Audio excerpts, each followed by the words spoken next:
In this video, I will show you how to update the location of a mission in the MRA Mission Data Platform.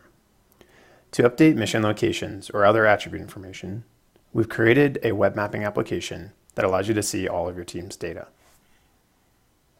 To get started, access the Mission Data Portal, then click on the Edit Data tab. This takes us directly to the web mapping application. Here we've embedded this app within a story map website to make it easier to find. Now I'm working on a large monitor, so this works well for me. However, if you need more room to work with this app, just a reminder that you can click on the link here that says Open App in New Browser.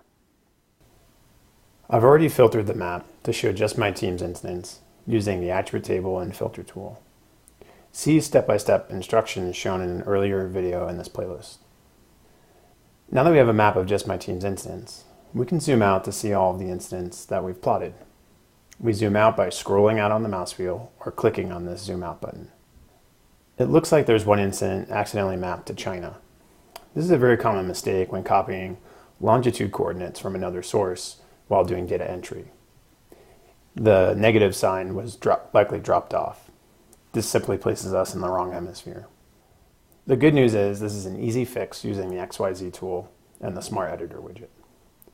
To start, I'll open the XYZ tool, and I can click on the errant point and get the coordinates. They show up here on the left panel. Now, if I change this latitude to W, it takes me to a point closer to my response area here in the Western Hemisphere. If I read through the report, I can confirm if this is indeed the location of the incident. I'm going to copy this coordinate string, keeping in mind that I may need to add a negative for longitude in the future. Now, if we go back to our errant point, I can begin to fix the problem. Just a reminder, we can go back on the map by clicking on this back arrow. Click on the errant point and then the three little dots, which gives us more options. One of those options is the Smart Editor. Click on this and you'll see a new panel open on the right. You now see all of the attributes entered for this incident and can make edits to the data entry right here if you'd like, as shown in an earlier video. You can also hover over the point, click on it, and drag it if you just need to make some minor adjustments. If you scroll down to the bottom of the Smart Editor, you'll see some additional options. You'll see we made it so that you can edit the geometry or location by default, so you don't need to check that box. If you click on the XY tool, it opens up a menu. I recommend clicking on the latitude, longitude under the coordinate system. This is going to allow us to enter coordinates to move our point. Then copy and paste your coordinates in from earlier. You may have to move the longitude into the longitude box by using copy and paste. Also, it looks like this tool is looking for a positive and negative versus north and west. So just delete the letters and remember that we want a negative for our longitude. Now click OK.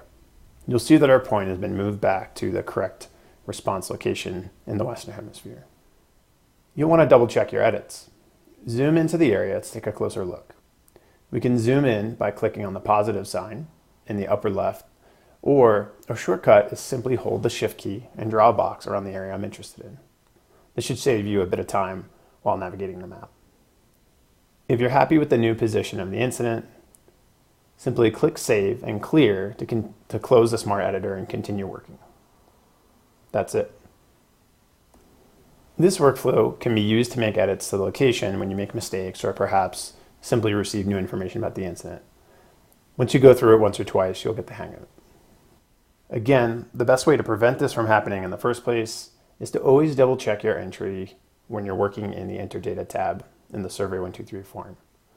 You can zoom out and in on the map to see where your incident's been placed and see if there's any mistakes before you submit.